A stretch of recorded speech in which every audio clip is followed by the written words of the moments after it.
As the first new project from Rockstar Games this generation, it feels like a lot is riding on Red Dead Redemption 2. The prequel is predictably loaded with the gameplay improvements and unexpected oddities that make other Rockstar open worlds so attractive. But now the whole system is designed to give you more choices and make you feel more connected, no matter how you decide to spend your time. The effect it achieves is remarkable.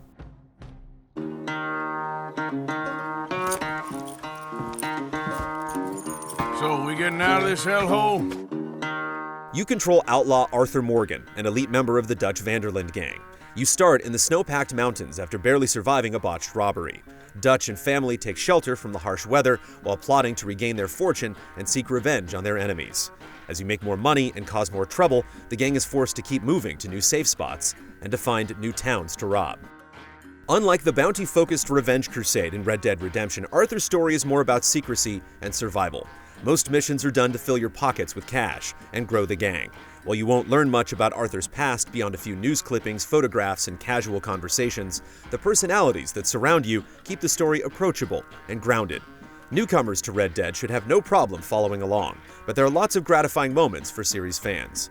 The central campaign lasts for dozens of hours, excluding the many bonus threads you'll pick up while traveling, and it concludes with an epilogue that vastly exceeds expectations. The missions team you up with individual gang members right away, and they keep giving you chances to understand each person's perspective, whether it's a black man confronting racism or a Native American watching the government betray his people. You're given a lot of choice, and certain objectives can be skipped if you're not in the mood. Conversations evolve depending on the order you complete quests, and prior events are often referenced by the people you work with. Outside of these jobs, you can catch up with your associates back at camp. Well, I don't know where the hell we are, but we are going to make the best of it. Your movable hideout functions as a conduit for each chapter's events. You can chat with friends to pass the time and upgrade the camp visually with perfectly harvested animal skins. You can add or improve the available supply storage, and other members will donate money to the cause when they can. With hours of animation and dialogue to set each scene, the camp is impressively realized, and it's delightful to pause your progress and slowly sip a cup of coffee on a cold morning, or sit and listen to a guitar by the campfire after a rough day. Details like this that give the world life are everywhere, a million little moments just waiting to surprise you. You can provoke your surroundings by targeting people, animals, or objects with the left trigger. Your choices shift depending on the context, so you use the same lock-on method to brush your horse, rob a store, or talk to strangers. Whether you chat with every person or not, it feels good to know the option is there. Gang members will only have 1 or 2 line replies at any given time, but even that adds a tremendous amount of character to the proceedings. As you pillage the land, your honor will be questioned. Good and bad deeds affect what you see as events unfold, whether they're part of the story or just the way you treat people.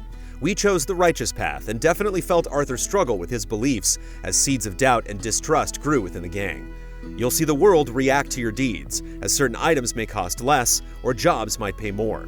Your honor level affects the decisions you're given, the side missions you discover, and the finale you get when the long road finally ends. Hands above your head! Okay, I surrender. Get the hell away from me! Gonna be dead soon, partner! These parts aren't the only ways the game forces immersion on the player. There are numerous restrictions that can be a bit cumbersome, but also tie you closer to the world and make you respect the tools you're given. You have to eat and drink to restore how fast you regenerate health and stamina.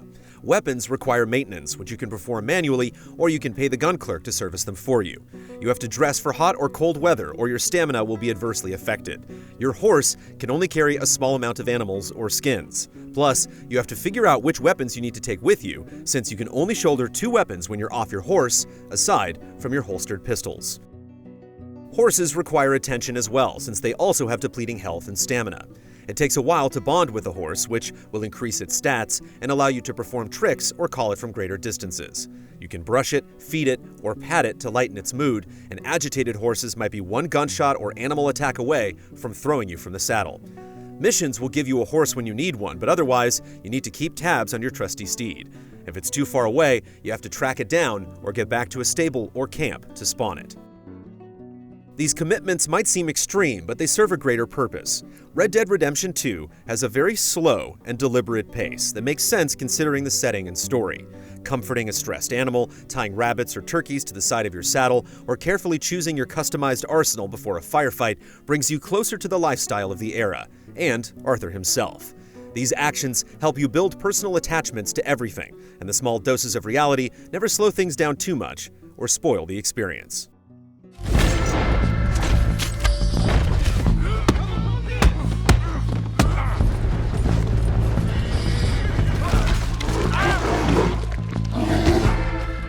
Fast travel also has its limits. You can take trains and stagecoaches to towns you've discovered, and you can purchase the ability to skip to a location directly from your bedside, but you can no longer zip to somewhere from a campfire on the open road.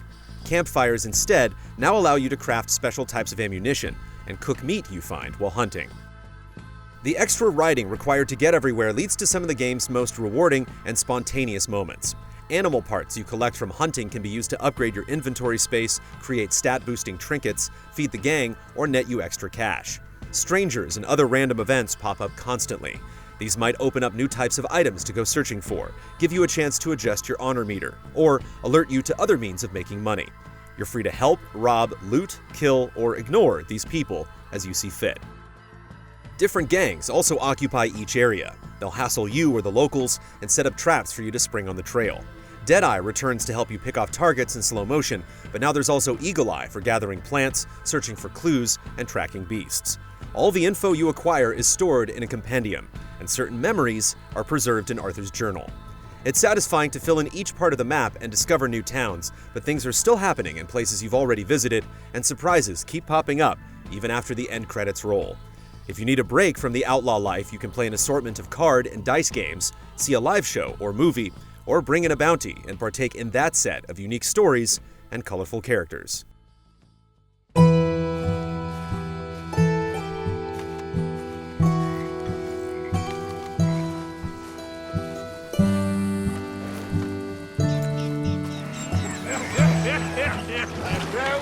That was pretty good.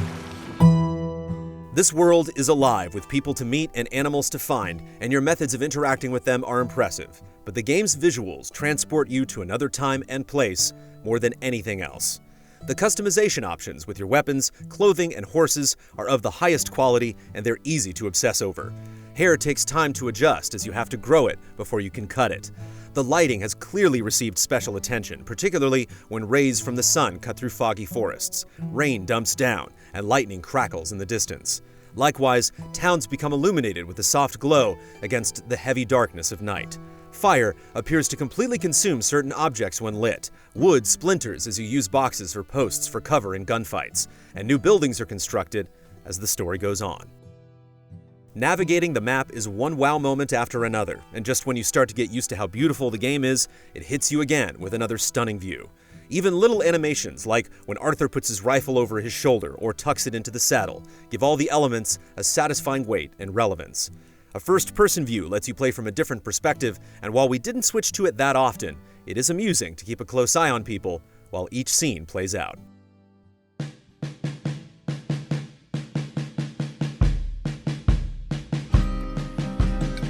Here's to your good health, my sir. Red Dead Redemption 2 tests the boundaries of interactive immersion. Few games look this good, play this well, and have this much to offer. It begs you to slow down, turn every page of its dramatic tale, and savor every last breathtaking detail.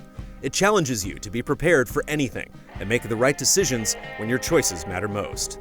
Arthur Morgan is the lead, but the world takes center stage to pull you in.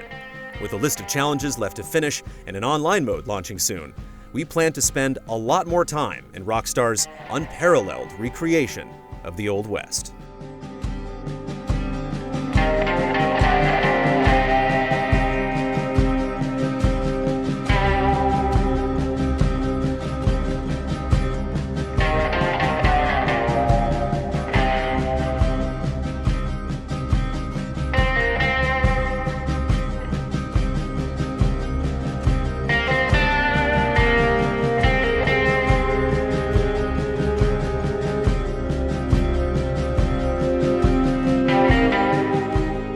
Easy Allies reviews are made possible by generous viewers just like you.